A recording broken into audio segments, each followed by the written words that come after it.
Hello दोस्तों, cinema ज्ञान हिंदी में आपका स्वागत है। आज हम एक action sci-fi film kingdom of the planet of the apps के बारे में बात करेंगे। क्या उन्होंने एक और बना दी? आगे स्पॉइलर है, ध्यान रखें। फिल्म की शुरुआत होती है एक टेक्स्ट से जो बताता है कि कैसे इंसान हजारों सालों से इस ग्रह पर राज करते आए हैं, लेकिन उनके अहंकार ने उन्हें बर्बाद कर दिया। एक मानव निर्मित वायरस ने एप्स की एक बुद्धिमान प्रजाति को जन्म दिया, जबकि इसने लोगों से उनकी बुद्धिमत्ता और बोलने की क्षमता छीन ली। जब एप्स और इंसान साथ रहने की कोशिश कर रहे थे तो एक ऐप जिसका नाम सीजर था सामने आया और अपने जाति के लिए सब कुछ कुर्बान कर दिया। फिर सीन सीजर के अंतिम संस्कार पर शिफ्ट होता है, जहां उसके दोस्त उसके सिर पर फूल रखते हैं और उसे श्रद्धांजलि देते हैं। कई सदियों बाद एप्स ने पूरी पृथ्वी पर अलग अलग कबीले बना लिए हैं। हम देखते हैं 3 युवा ऐप, नोआ, सोना और अनाया, जो ईगल के अंडे खोजने की यात्रा पर हैं। वे ईगल कबीले से हैं जो एक उत्सव मनाते हैं जिसमें युवाओं की परीक्षा होती है। उन्हें एक घोंसले से ईगल के अंडे लाने होते हैं, लेकिन अगर 3 अंडे हैं तो वे सिर्फ 2 ही ले सकते हैं। अंडों की देखभाल तब तक की जाती है जब तक वे पक्षी बड़े होकर शिकार के लिए प्रशिक्षित नहीं हो जाते। तीनों जंगल के सबसे ऊंचे स्थान पर पहुंचते हैं और एक घोंसला पाते हैं जहां 3 अंडे होते हैं, लेकिन वे केवल 2 ही ले सकते हैं। तो नोआ को तीसरा अंडा खुद के लिए ढूंढना पड़ता है। वह अगले चट्टान पर चढ़ता है जहां सन ईगल्स का घोंसला होता है। जैसे ही वह अंडा पकड़ता है, मां ईगल हमला कर देती है, जिससे वह गिर जाता है। शुक्र है, नोआ एक पुरानी चट्टान के किनारे को पकड़ लेता है। वापसी पर उन्हें पता चलता है कि उनके घोड़े डर गए हैं और नोआ की कंबल गायब है। किसी के पास होने का एहसास होते ही वे रेलवे टनल की ओर बढ़ते हैं, जहां उन्हें कंबल लटकता मिलता है। सोना बहादुरी से उसे निकाल लाती है और टनल की ओर भागते हैं। कबीले का पुराना नियम है कि कोई एप्स टनल पार न करे, क्योंकि उन्हें इंसानों से डर लगता है, जिन्हें वे इकोस कहते हैं। तीनों अपने गांव लौट आते हैं, जहां नोआ के पिता कोरो उस गांव के मुखिया होते हैं। पूरा कबीला ऊंचे तार वाले बिजली के खंभों पर बने लकड़ी के ढांचों पर रहता है। नोआ ऊपर चढ़कर अपने पिता से मिलता है और अंडा घोंसले में रख देता है। बातचीत के दौरान कोरो नोआ की चादर पर इंसानी खून देखता है और पूछता है कि क्या उसने टनल पार की। नोआ डर जाता है और झूठ बोलता है कि उसने टनल पार नहीं की। कोरो फिर चादर अपने बड़े बेटे को देकर खून के स्रोत का पता लगाने का आदेश देता है। उस रात नोआ मछली के स्टोरेज में एक आवाज सुनता है और एक इंसानी लड़की को छुपा हुआ पाता है। वह उससे बात करने की कोशिश करता है, लेकिन वह उसे धक्का देकर भाग जाती है। शायद वो गिराल्ट को ढूंढ रही हो। इस दौरान नोआ का ईगल एग टूट जाता है जो वह अपने पाउच में रखता था। चिंतित नोआ अपने दोस्तों से मिलता है और कहता है कि उसे सूरज निकलने से पहले एक और अंडा ढूंढना होगा। वे उसे समारोह को डिले करने की पेशकश करते हैं, लेकिन नोआ रात में ही अंडा ढूंढने के लिए अड़ा रहता है। अगले सीन में वह घोड़े पर सवार होकर अंधेरे जंगल में जाता है। नोआ को कोई अंडा नहीं मिलता, लेकिन उसे दूर से हलचल सुनाई देती है। वह उस दिशा में जाता है और एक ऐप का मृत शरीर देखकर चौंक जाता है, जो एक मास्क और कवच पहने हुए है। तभी अचानक उसका घायल भाई आता है और चेतावनी देता है कि हमलावर आ रहे हैं। नोआ और पूछताछ करने की कोशिश करता है, लेकिन भाई अपने घावों के कारण मर जाता है और ऐप वहां पहुंचते हैं, जिससे नोआ पास की झाड़ी में छिप जाता है। सिल्वा, मास्क वाले एप्स का कमांडर, अपने सैनिकों को मरा हुआ देखकर गुस्से में आ जाता है। वो नोआ के भाई की चादर पर इंसानी खून भी देखता है। पता चलता है कि वे उसी लड़की का पीछा कर रहे थे जिसके खून का निशान चादर पर था। दुर्भाग्य से सिल्वा नोआ के घोड़े को भी पकड़ लेता है और उसे बिजली की छड़ी से मारता है, इस उम्मीद से कि वह उन्हें गांव की ओर ले जाएगा। जब नोआ वापस लौटता है तो वह अपने गांव को आग में जलते हुए देखकर चौंक जाता है। मास्क वाले ऐप उसके कबीले के सदस्यों को पकड़ रहे होते हैं और बार बार फॉर सीजर का नारा लगा रहे होते हैं।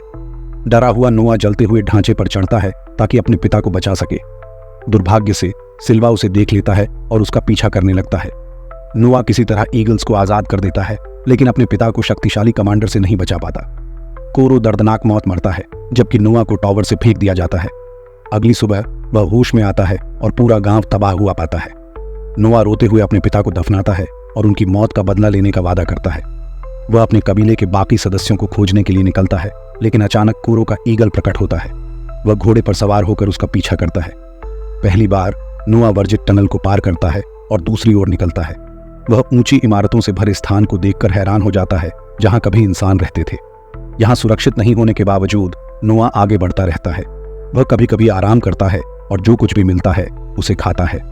अगली सुबह कोरो का ईगल प्रकट होता है और नोआ उससे जुड़ने की कोशिश करता है, जिसे उसके पिता ने सिखाया था। हालांकि पक्षी उसकी आधिकारिकता को नकार देता है और उसके हाथ को खरोंच कर उड़ जाता है। नोआ उसका पीछा करता हुआ घने जंगल में जाता है, जहां उसे धुआं दिखाई देता है। जैसे ही वह उस जगह के पास पहुंचता है, अचानक वह कांच की छत से गिरकर एक जाल में फंस जाता है। नोआ जल्दी से खुद को आजाद कर लेता है जिसके बाद वह एक छिपे हुए ओरेंगुटन से मिलता है जिसका नाम राका है। शुरू में राका उसे एक दुश्मन समझता है क्योंकि वह बिजली की छड़ी लिए होता है, लेकिन जब नोआ अपनी पूरी कहानी बताता है तो राका समझता है कि वह दुश्मन नहीं है। राका तब खुलासा करता है कि उसका खुद का कबीला हाल ही में मास्क वाले एप्स द्वारा नष्ट कर दिया गया था। वह जंगल की जमीन के नीचे छिपकर बच गया जहां उसने एक बड़ा ठिकाना बनाया था। इसके बाद राका नोआ को अपनी किताबों का संग्रह दिखाता है जिसे उसने पहले कभी नहीं देखा था। फिर वह समझाता है कि वह सीजर के आदेश का हिस्सा है जो सच्चे सीजर की शिक्षाओं के प्रति समर्पित है। ये शिक्षाएं एप्स समाज के कई कानूनों की नींव हैं जो पीढ़ियों से चली आ रही हैं। दुर्भाग्य से राका अब आदेश का एकमात्र जीवित सदस्य है। वह आगे बताता है कि मास्क वाले एप्स सीजर की शिक्षाओं का दुरुपयोग कर रहे हैं। वे एक अत्याचारी की सेवा करते हैं जिसे प्रॉक्सिमस सीजर कहा जाता है, जिसने अपने खुद के कानून बनाने शुरू कर दिए हैं। राका दावा करता है कि सीजर एक महान पूर्वज था जो एप्स की ताकत और एकता में विश्वास करता था, न कि इस हिंसा में जो ये नकली प्रचारित करते हैं। वह उन दिनों को याद करता है जब इंसान और एप्स शांति से साथ रहते थे, एक विश्वास जो सीजर ने संजोया था। राका अंततः नोआ की मदद करने का फैसला करता है ताकि वह अपने कबीले को खोज सके और उम्मीद करता है कि वह भी उसका हिस्सा बन सके। दोनों फिर अपनी आवश्यक चीजें पैक करते हैं और ठिकाने से बाहर निकलते हैं। रात को वे खाने के लिए कैंप लगाते हैं और जो भी खाने का सामान मिल सकता है इकट्ठा करते हैं। जैसे ही वे बातें कर रहे होते हैं, लड़की अचानक आती है और 2 फल छीन लेती है। नोआ गुस्से में प्रतिक्रिया देने की कोशिश करता है, लेकिन राका उसे रोकता है और समझाता है कि लड़की बस भूखी है। फिर वह नोआ से उसे एक कंबल देने के लिए कहता है। शुरू में नोआ मना कर देता है क्योंकि कंबल उसकी माँ का होता है। उसे नहीं पता कि वह फिर से अपनी माँ से मिल पाएगा या नहीं, लेकिन फिर राका सीजर की शिक्षाओं के बारे में बताने लगता है और दया के महत्व पर जोर देता है। इससे नोआ का मन बदल जाता है और वह लड़की को कंबल दे देता है। राका फिर लड़की का नाम नोवा रखता है, जैसा सीजर ने एक बार एक इंसान का नाम रखा था। रात को वे एक वेधशाला पर पहुंचते हैं। नोआ दूरबीन से तारों को देखता है और लड़की भी वही करती है। अगले दिन एप्स अपनी यात्रा जारी रखते हैं और लड़की भी उनके साथ जाने का फैसला करती है। वे जल्द ही एक झील पर पहुंचते हैं जहां वो एक ज़ेब्रा का झुंड देखते हैं। अचानक वहां कुछ प्राचीन इंसान पानी पीने और नहाने के लिए आते हैं। लड़की, जो आधुनिक कपड़े पहने होती है, महसूस करती है कि इंसान समय के साथ बदल गए हैं और उसकी आंखों में आंसू आ जाते हैं। इस बीच राका नोआ को सीजर के चिन्ह वाला एक लॉकेट देता है और उसे सही शिक्षाओं का पालन करने की सलाह देता है। अगली सीन में सिल्वा और उसकी सेना झील पर पहुंचती है और खेल के लिए इंसानों को पकड़ने लगती है। वे लड़की को राका के पीछे छुपा हुआ देख लेते हैं और उसे पकड़ने की कोशिश करते हैं, लेकिन समय पर नोआ अपने घोड़े पर आता है और उन्हें बचा लेता। सुरक्षित होने के बाद नोआ लड़की को ध्यान से देखता है और राका को बताता है कि वह बोल सकती है। राका संदेह करता है क्योंकि उसे लगता है कि इंसान बोल नहीं सकते। हालांकि लड़की दोनों को बोलकर चौंका देती है और अपना मैं बताती है। I have a name. May. वह दावा करती है कि उसे पता है कि नोआ की जनजाति कहाँ है और उन्हें वहां ले जाने की पेशकश करती है। उस रात जब दूसरे आराम कर रहे होते हैं, नोआ उस इलेक्ट्रोक्यूशन स्टिक की मरम्मत करता है जो उसने अपने गांव से लाई थी। सुबह में एप्स को एक मूसलाधार नदी पर ले जाती है जिसे उन्हें एक लकड़ी के पुल के माध्यम से पार करना होता है।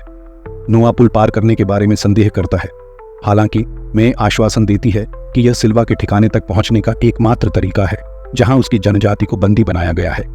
सिल्वा और उसके एप्स अचानक पुल के दूसरी ओर दिखाई देते हैं और उन्हें घेर लेते हैं। झगड़े में मैं फिसलकर नीचे जाल में फंस जाती है। राका उसे बचाने की कोशिश करता है, लेकिन वह भी नदी की तेज लहरों में बहने लगता है। वह वापस चढ़ने की कोशिश करता है, लेकिन सिल्वा बाकी दोनों को पकड़ लेता है और चाकू से जाल के पास आता है। जाल काटते समय राका नोआ को सीजर का आदर्श वाक्य याद दिलाता है, एप्स साथ है तो मजबूत है, और नदी में बह जाता है। इसके बाद सिल्वा नोआ और मैं को अपने कैंप ले जाता है जो समुद्र तट पर एक जंग लगे जहाज पर स्थित है। यह एक विशाल वॉल्ट के बगल में स्थित है जिसे विलन प्रॉक्सिमस सीजर कुछ समय से खोलने की कोशिश कर रहा है। वहां पहुंचने पर नोआ अपनी माँ और दोस्त सोना और अनाया से मिलता है। वे गले मिलते हैं और रोते हैं और उन्हें एक लंबे समय बाद एक दूसरे से मिलकर सुकून मिलता है। इस बीच मैं को एक कमरे में ले जाया जाता है जहां वह ट्रेवथन से मिलती है जो उसके जैसे ही बोल सकता है। वह बताता है कि उसने प्रॉक्सिमस के लिए अपनी मर्जी से काम किया है क्योंकि उसे लगता है कि अब धरती पर इंसानों का राज खत्म हो गया है। ट्रेवथन बताता है कि उसने इलेक्ट्रोक्यूशन स्टिक बनाई और प्रॉक्सिमस को इतिहास की किताबें पढ़ाता है। इन किताबों के माध्यम से नकली सीजर ने इंसानों के महान कार्यों के बारे में सीखा और असली सीजर की शिक्षाओं को तोड़ मरोड़ कर पेश किया। बाहर प्रॉक्सिमस और उसके एप्स वॉल्ट को खोलने की कोशिश करते हैं जिसे सदियों पहले इंसानों ने बनाया था। वे बारूद, चैन और कई अन्य चीजों का उपयोग करते हैं, लेकिन वॉल्ट मजबूती से बंद रहता है। ट्रेवथन मैं को चेतावनी देता है कि अगर प्रॉक्सिमस वॉल्ट खोलने की तकनीक और हथियारों तक पहुंच जाता है तो वह एप्स का साम्राज्य स्थापित करेगा और बाकी बचे इंसानों को खत्म कर देगा। बाद में प्रॉक्सिमस नोआ और मैं को रात के खाने पर बुलाता है। वह विकास के बारे में बात करता है, ये मानते हुए कि वॉल्ट में जो तकनीक है उसे एप्स से आगे और इंसानों जैसी ताकतें पाने में मदद करेगी। वह नोआ को भी इंसानों की समझदारी और उनके एप्स के लिए खतरे के बारे में समझाने की कोशिश करता है। प्रॉक्सिमस चाहता है कि नोआ उसके साथ रहे क्योंकि वह बहुत समझदार है और इलेक्ट्रोक्यूशन स्टिक की मरम्मत कर सकता है। वह फिर मे से उसकी योजना बताने की मांग करता है, लेकिन वह कुछ भी बोलने से इनकार कर देती है। वह नोआ से पूछता है कि क्या उसने उसे वॉल्ट का रास्ता बताया है। हालांकि युवा एप दावा करता है कि उसने उसे कुछ नहीं बताया। रात के खाने के बाद उदास नोआ अपने कबीले को मुक्त करने के बारे में संदेह जाहिर करता है। जब वह आशा खोता हुआ लगता है, तभी राका का लॉकेट उसे सीजर की शिक्षाओं की याद दिलाता है कि प्रॉक्सिमस के रूल्स गलत है। सन ईगल फिर नोआ के इरादों को महसूस करता है और उसके संघर्ष में सहायता के लिए उसके हाथ पर आकर बैठ जाता है। रात को बाद में नोआ मे के पास जाता है और उससे उसके झूठ के बारे में पूछता है। वह पूछता है कि वह सच में वॉल्ट से क्या चाहती है। मे बताती है कि वह एक ऐसी किताब ढूंढ रही है जो इंसानों की बोलने की क्षमता को वापस ला सके। वह बताती है कि एक वायरस जिसे इंसानों ने बनाया था, जिसने एप्स को बुद्धिमान बना दिया था, लेकिन इंसानों से उनकी बोलने की क्षमता छीन ली थी। मे फिर टीम वर्क का महत्व समझती है और कबूल करती है कि उसे वॉल्ट का रास्ता पता है। अगले दिन वे सोना और अनाया के साथ मिलकर वॉल्ट तक चढ़ाई करने का प्लान बनाते हैं। वे वॉल्ट में रखे सामान को भिगोकर प्रॉक्सिमस के लिए बेकार करने का प्लान बनाते हैं। वे बारूद को बेड़े के नीचे फैलाना शुरू करते हैं और पानी को रोकते हैं। जब वे यह कर रहे होते हैं, ट्रेवथन चुपके से पीछे आता है और उनके प्लान का पता लगा लेता है। वह उन्हें सख्ती से चेतावनी देता है कि उनकी कोशिशें बेकार हैं, क्योंकि कोई भी कभी प्रॉक्सिमस को नहीं हरा पाया है। मैं उसे उनकी मदद के लिए मनाने की कोशिश करती है, लेकिन ट्रेवथन उसे याद दिलाता है कि उसने इंसानियत से विश्वास खो दिया है।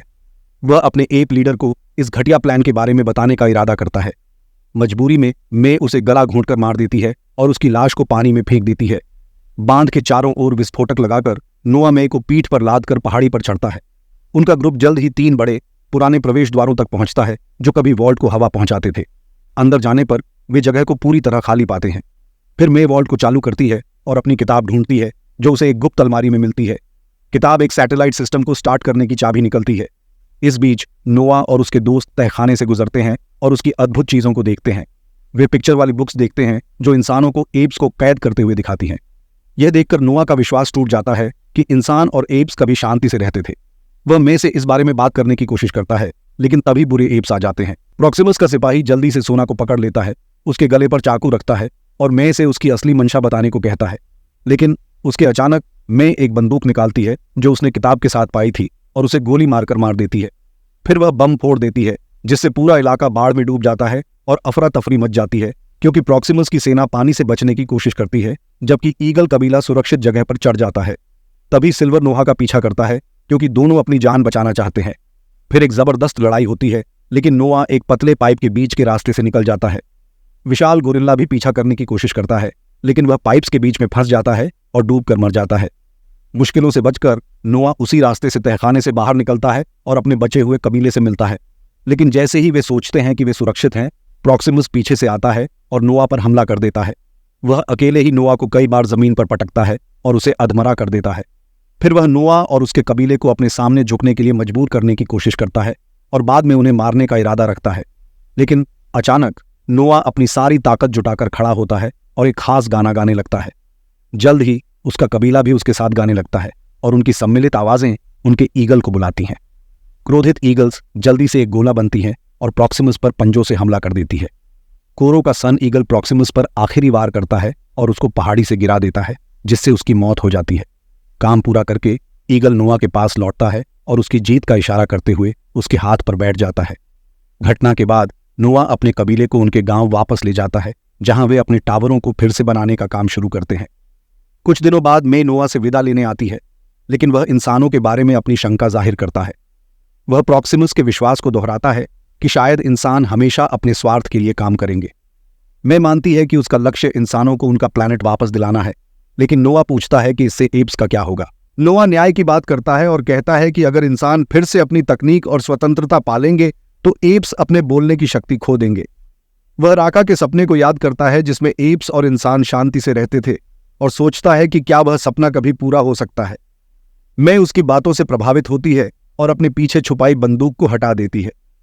पता चलता है कि वह उसे मारने आई थी, लेकिन नोआ की समझदारी और एप्स राज्य को बचाने की उसकी क्षमता को पहचानने के बाद उसने अपना मन बदल लिया। आखिरकार विदा लेने से पहले नोआ उसे सीजर के निशान वाला लॉकेट देता है और उसे याद दिलाता है कि यह बहुत खास है। मई गिफ्ट लेती है उसे थैंक्स बोलती है और सैटेलाइट स्टेशन बेस की ओर जाती है, जहां वो दूसरे इंसानों से मिलती है। वहां उसका स्वागत एक कोरिना नाम की औरत करती है।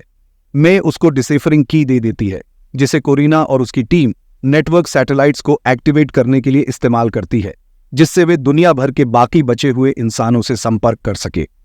फिल्म का अंत तब होता है जब नोआ सोना को वेधशाला ले जाता है, जहां वे टेलीस्कोप से आकाश के अद्भुत नजारों को देखते हैं।